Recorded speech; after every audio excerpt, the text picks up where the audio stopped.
Sobat Semandap, kembali lagi di podcast of Semandap. Bersama saya Mei Sinta Ratu Nur Latifah yang akan menjadi host pada hari ini. Gimana nih kabar kalian semua? Semoga dimanapun kalian berada tetap dalam keadaan sehat dan berbahagia ya. Hari ini kita kedatangan tamu spesial dari Kanwil HAM Bidang Instrumen dan Penguatan, yaitu Ibu Artati. Bisa disapa dulu Ibu Sobat Semandap ya? Halo Sobat Semandap. Gimana nih Bu kabar dan perasaan Ibu hari ini?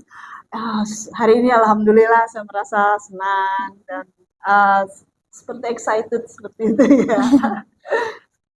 Bisa Ibu ceritakan terlebih dahulu nggak nih Bu untuk hak asasi manusia? Mungkin apa sih Bu hak asasi manusia itu? Jadi hak asasi manusia itu adalah hak yang paling dasar yang dimiliki oleh setiap orang. Nah, tidak memandang lokasi orang itu, apakah dia rasnya apa, atau dia berasal dari kelompok mana. Jadi semuanya itu memiliki hak yang sama dengan orang lain.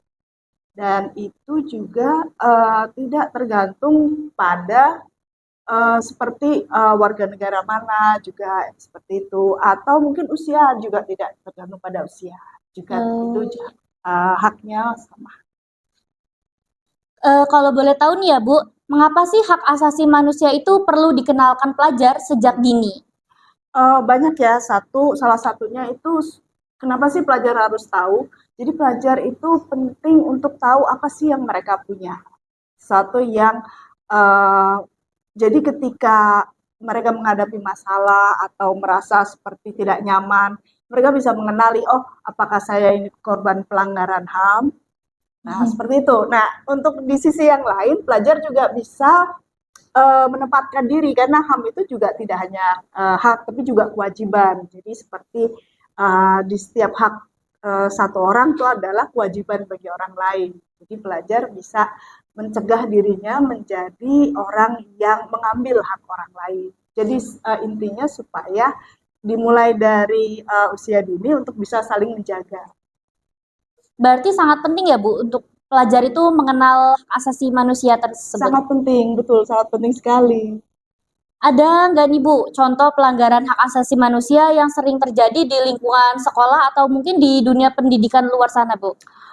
Sebetulnya yang paling sering itu terjadi itu adalah perundungan. Seperti itu. Itu kita menempati urutan yang lumayan tinggi untuk di Asia ya. Cukup memprihatinkan sebetulnya. Lalu seperti banyak itu mungkin kalau terjadi di pelajar, tapi ini mungkin terjadi di rumah itu adalah kekerasan dalam rumah tangga seperti tadi. Dan yang tadi dibicarakan pada saat kami ada penguatan HAM. Nah, lalu juga ini juga cukup memprihatinkan itu adalah kekerasan seksual. Ya, jadi ini yang cukup sering yang terjadi berulang kali di dunia pelajar. Kalau boleh tahu juga nih Bu, mungkin penyebab dari pelaku pelanggaran HAM itu apa ya Bu? Penyebabnya mungkin banyak ya, cukup banyak dan mungkinnya tidak bisa kita bahas satu-satu di sini. Jadi bisa saja mereka mungkin tidak tahu apa yang kalau yang mereka lakukan itu sebetulnya melanggar HAM orang lain. Bisa juga mereka punya konsepsi yang salah dengan HAM. Misalnya mereka hanya menitik beratkan kepada hak saya sendiri. Misalnya nih kita bawa seperti alat ini seperti tape atau alat mendengarkan musik, lalu musiknya kita suarakan kencang-kencang sampai mengganggu teman sebelah seperti itu. Nah ini kan atau yang sering mungkin ya kadang-kadang kita sedang duduk sedang ada acara lalu temannya nonton YouTube atau nonton TikTok tapi itu suaranya kencang sekali. Nah itu seperti itu kan cukup mengganggu untuk yang jadi mereka juga harus punya konsep yang benar bahwa saya memang punya hak untuk nonton TikTok, tapi teman saya juga punya hak untuk mendapatkan ruang yang tenang dan nyaman untuk beraktivitas bagi dia juga. Berarti pelanggaran HAM itu kadang sering terjadi tanpa kita sadari ya Ibu? Ya itu dia, sering terjadi tanpa kita sadari. Seperti itu. Ya. dari yang kecil-kecil misalnya. Mhm. Mungkin dari beberapa contoh dan kasus-kasus yang tadi Ibu sebutkan, ada nggak sih Bu sanksi atau undang-undang yang mengatur tentang hak asasi manusia tersebut? Kalau sanksi kita ada untuk yang berat dan ada untuk yang ringan. Kalau yang sangat ringan seperti tadi mungkin hanya cukup diingatkan saja seperti itu ya. Tapi kalau ada seperti peristiwa-peristiwa seperti KDRT, nah seperti itu ada undang-undang tersendiri yang akan memberikan sanksi pada para pelaku. Misalnya di apa, itu ada undang-undang tindak pidana kekerasan seksual di mana pelaku itu juga harus mempertanggungjawabkan, bagaimana pelaku mempertanggungjawabkan apa yang sudah mereka lakukan terhadap korban. Lalu untuk pidana yang lain yang tidak masuk dalam KDRT itu juga ada. Nah, kita ada Kitab Undang-Undang Hukum Pidana yang baru di mana itu juga memasukkan pelanggaran HAM juga sebagai bagian dari dalam tindakan pidana.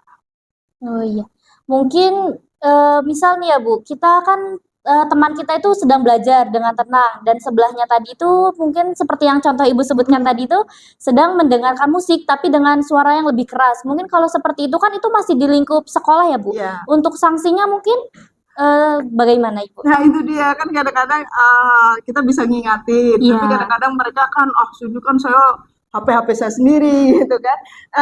Bisa mungkin ada intervensi dari guru atau senior dari sekolah untuk seperti membantu menciptakan suasana yang aman dan nyaman bagi semua juga.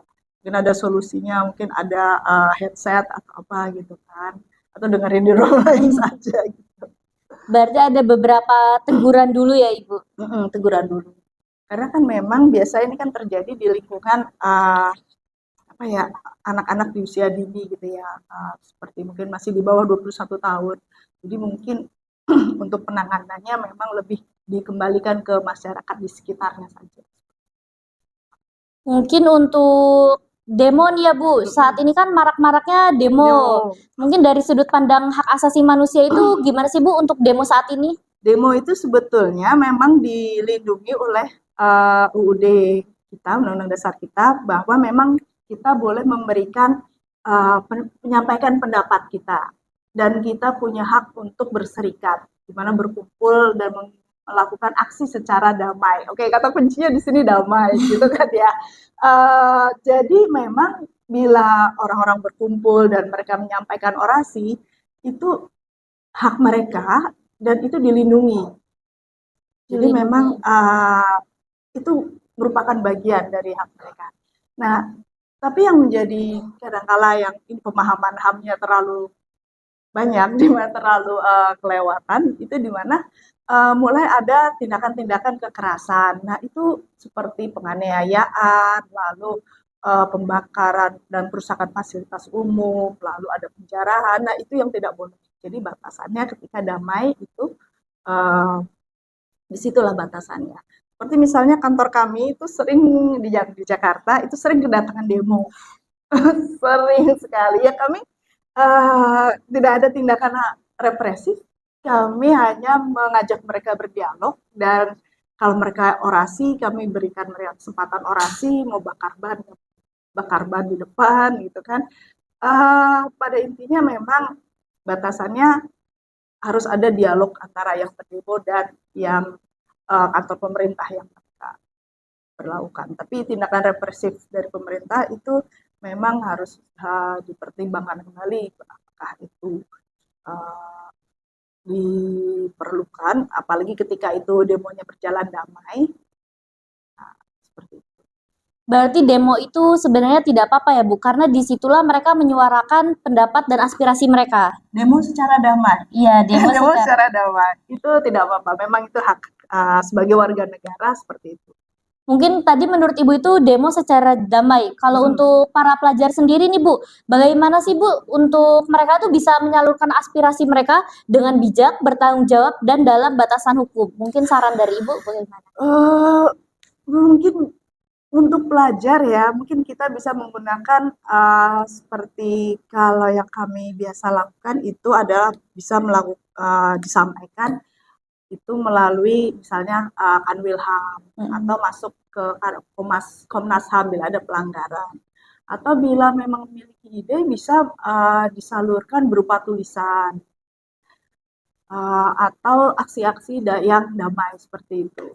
Saya juga dulu waktu masih muda juga terus. Jadi memang kata kuncinya itu dilakukan secara damai. Dengan baik-baik mungkin ya Bu. Mungkin ada nggak nih Bu pesan untuk Sobat Semanda di rumah agar mereka itu bisa menyuarakan aspirasi mereka dengan cara damai menurut Ibu tadi dan bertanggung jawab? Mungkin pertama memang perlu diketahui menyuarakan ekspresi, menyuarakan pendapat itu adalah hak setiap orang. Itu adalah hak sebagai warga negara. Dan juga di sini yang perlu kita sadari adalah di setiap hak kita itu ada hak orang lain. Jadi ketika kita misalnya memberikan hak berekspresi, kita juga harus menjaga bagaimana orang lain itu haknya tetap terjaga. Misalnya mereka punya hak juga menggunakan fasilitas umum pada saat itu, kita juga harus menjaga hak mereka untuk menikmati fasilitas umum tersebut. Nah, itu juga mungkin bisa juga dilihat lagi cara-cara lain yang bisa untuk digunakan untuk menyampaikan pendapat. Demo bukan satu-satunya cara, tapi masih banyak hal lain yang mungkin bisa lebih efektif untuk menyampaikan apa yang menjadi aspirasi dan mendapatkan seperti kesepakatan dari aspirasi tersebut. Terima kasih ya Ibu. Tak terasa nih kita sudah berada di penghujung podcast kali ini. Terima kasih kepada Ibu Artati yang sudah menyempatkan hadir pada podcast kali ini. Terima kasih juga kepada Sobat Semanda yang selalu setia menonton podcast of Semanda. Semoga podcast kali ini bermanfaat bagi kita semua and see you guys. Dadah.